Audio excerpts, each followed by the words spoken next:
welcome to Right Reason. The entire season we're talking about Thomas Aquinas and his Summa Theologica with Dr. Charles Rice. Mike, glad University to be here. of Notre Dame, Professor Emeritus, the law school. We are really concerned about one thing on this show, and that is that people get to heaven. That's it. It's true. That's the whole reason for being here. Right. Along that journey, you have to do different things, become aware of different things, act certain ways, not act other ways. And that really is kind of the essence of the Summa. That at the end of the day, you need to act morally based on, and you back up the line and you come up and you say, well, how do we know what's moral? How do we know what's good? How do we know there's a God? And so that's what we're doing here in this show, very simply. For good, faithful Catholics, that's kind of like no duh. But most people aren't good, faithful Catholics. Even most Catholics aren't good, faithful Catholics. So, unfortunately. So why do we study, for example, the Trinity? We study the Trinity to study the ultimate reality. Okay. We can know things about God from reason. We know that there always had to be that eternal being. We know He's infinite, that He's a spirit, that He's personal. But the Trinity is one of those great mysteries, like the incarnation and like the coexistence of our free will and God's foreknowledge. The Trinity is a great mystery, but we know it through revelation. Mm-hmm. And in the very first question in the entire Summa, St. Thomas asked whether besides philosophy something else is required, and his answer was yes, revelation. Right. Not only as to God has to show us. Yes, not only as to things that we can't know through reason, such as the Trinity, but also as to things that we can know through reason, such as morality. Mm-hmm. Because God gave us revelation so that we would know those things certainly and without, as Thomas put it, the admixture of much error. Mm-hmm. But the Trinity is important because Imago Dei, you go back to Genesis, we are made in the image and likeness of God. And that means that we have intellect and will. We are persons. And that's what a person is, an individual with intellect and will of rational nature. Mm-hmm. So we know that we have that, and that's what we are. But beyond that, as St. Thomas pointed out, the persons of the Trinity are pure relations. Yes. Their whole life is a life of gift, a life of love. The life of the Trinity is a life of love and self-gift. And he didn't apply that to human persons, but the Church has. Yeah. And especially since the Second Vatican Council, the Church has emphasized that we are relational. In Caritas in Veritate, his third encyclical, Benedict said, he was talking about the economy, he said about business, he said, we need moral people. I mean, we don't need economic theories. Yeah. We need morality. Right. And he said, the economic theories are fashioned to work their way around the reality of fallen human nature. Well, it's the whole idea that there is an area of human activity which is somehow separated and insulated from God's action. Right. And that's not true. Right. As Benedict pointed out in that encyclical, he said we have to restore the principle of what he called gratuitousness. Mm-hmm. To the economy. What does that mean? It means that you don't treat people just as an economic unit. Right. And you are concerned about them as persons, all right? Sure.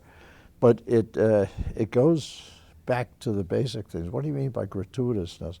What you mean is you have to be a gift of yourself. Right. And again, this is, where St. Thomas said that relation to others is something which, in accord with our nature, we do.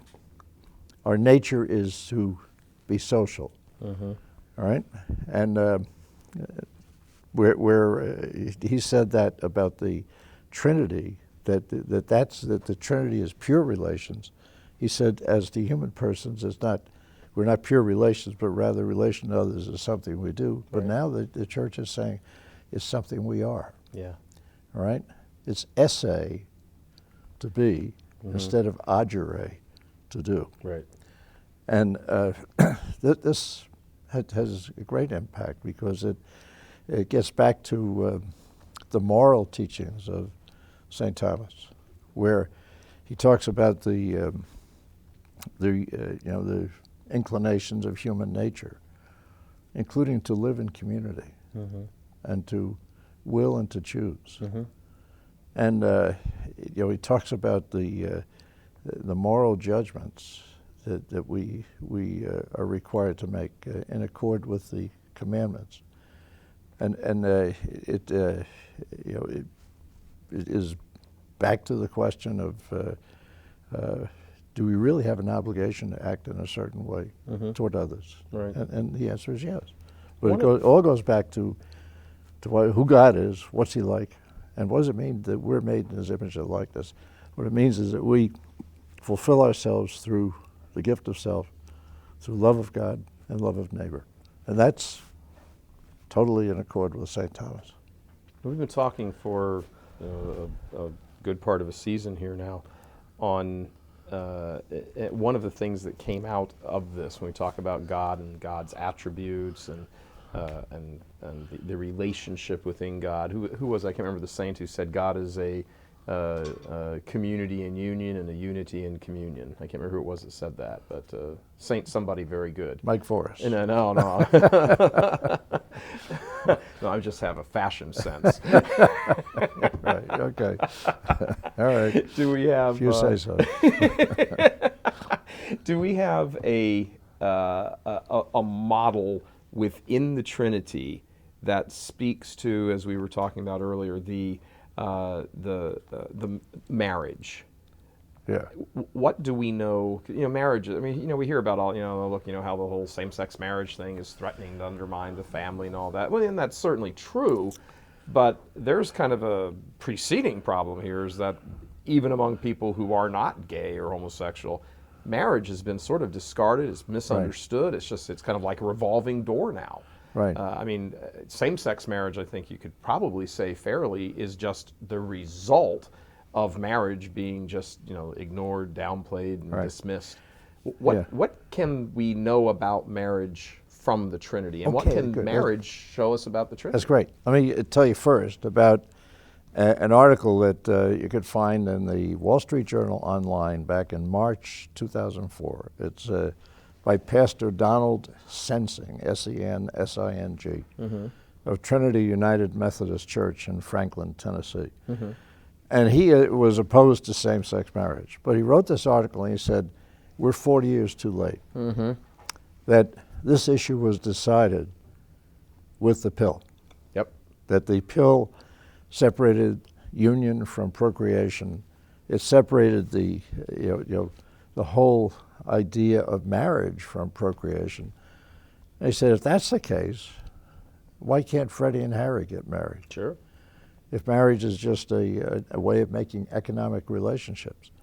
And we tend to oppose that on utilitarian grounds. We say, no, it's bad for the children or whatever. Yeah. And there's a deeper reason. Those aren't the primary concerns. No. Right? There's the marriage antedates the state.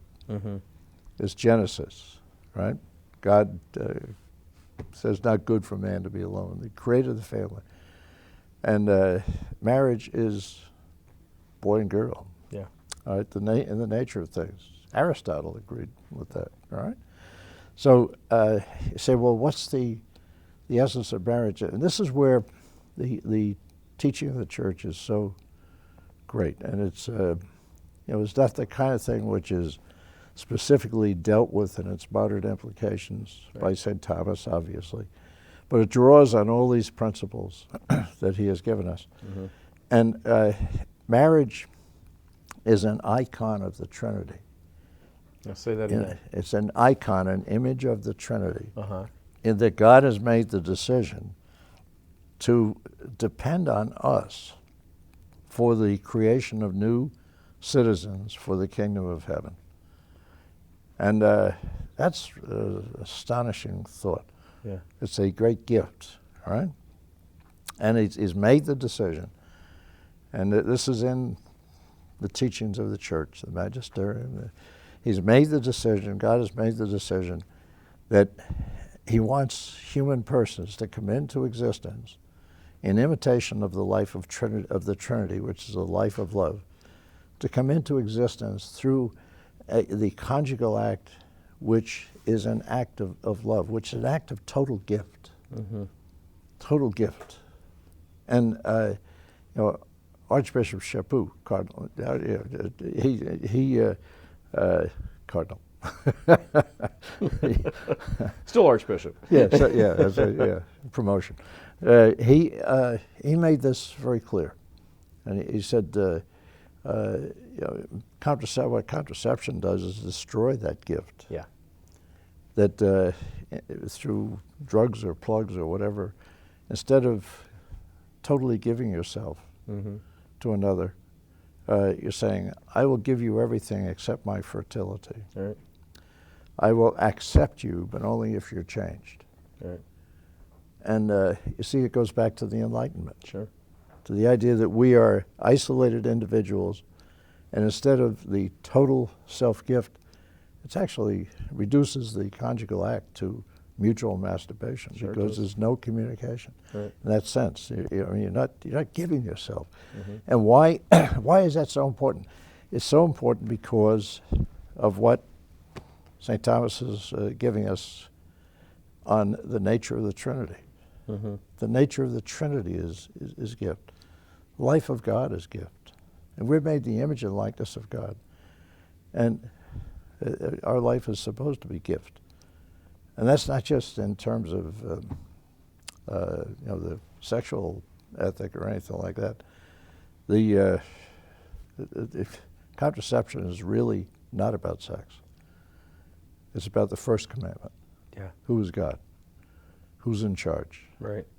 And the point that we get out of reading Thomas and the teachings of the church, which incorporate his teachings, is that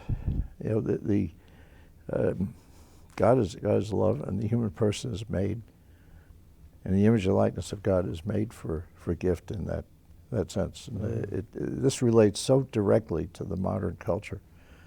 We don't have time to get into it in detail today, but we'll do it. We'll do it next time. Yeah, it really is. It's as an aside on this, in an earlier episode, we talked about the 5 inclinations. Right. To seek the good, to preserve self, preserve the society, preserve the species, preserve the species. Sorry, preserve the species. live in community, and to know and to choose. Those 5 inclinations in us, everything we've got in us that is good, comes from God. Right. And when you look at those 5, it occurred to me after we were recording that show, well, those 5, obviously in a more complete sense, are all present in God. Yeah. They're all, he obviously seeks the good. He is the good. Yeah. And he maintains the good. Obviously, these are all raised. True. He seeks the good. He, self-preservation. Well, of course he's self-preserving. He's eternal. Yeah. Right. He, preserves the species. Right. It's again answered by the eternal. And he exercises his knowledge and his intellect, or his will and his intellect. All of these things. It's like, well, you look at us, and here we are again, sort of the image and likeness, not God, but like God. Yeah. And these qualities we have that are good. And to see what St. Thomas does when he talks about the inclinations, he says there are 3 kinds. They are first of the kind that we have with non-sentient creatures. Grass seeks its own good, that kind of thing. Mm-hmm. Right? And all living things seek to preserve themselves. Sure they do. And then it's also in accord with what we have with sentient creatures. Mm-hmm. They reproduce themselves, Sure. as well as seeking to preserve themselves in existence. They preserve their own species. Mm-hmm. And then the last 2 relate to man as a real image of God, in the sense of living in community, and knowing and exercising our intellect and our will. And God has made us not simply as a soul, but we are an embodied soul. Right. And we are a body with, that's all. We're a compound. Sure. And it all goes back to God's creation. I mean, He made us in this way, and we're so stupid if we don't realize it. Realizing that Christ is God, because He claimed to be God, and He proved it. If you need that, Right. All right. Christ is God. The church is teaching this truth, and so on. And this is why our culture is in such a mess. Yeah. And it goes back. It goes back to something like the Trinity. It really does.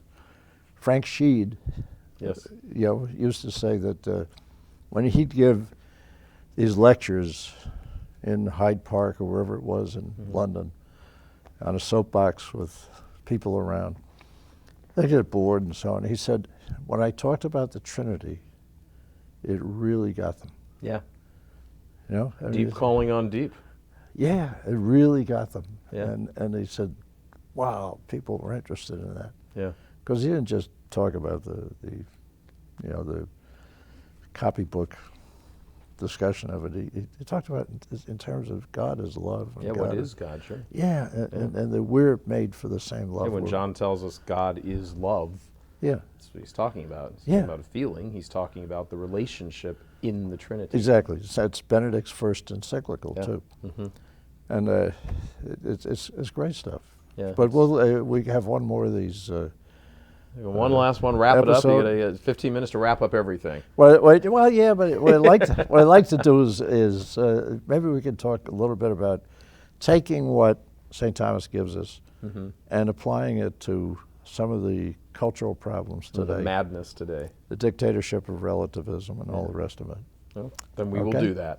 We will do that. Very good. Dr. Rice, thank you Okay, very Mike. much. Very good. Once again, all right, everybody, this is Right Reason with Dr. Charlie Rice, Professor Emeritus, Notre Dame Law School, where we're talking the whole season about St. Thomas Aquinas' Summa Theologica and how it applies to today, and how it can enrich your life if you're already a faithful believer, and how it can make you a faithful believer if you are at least willing to listen to it.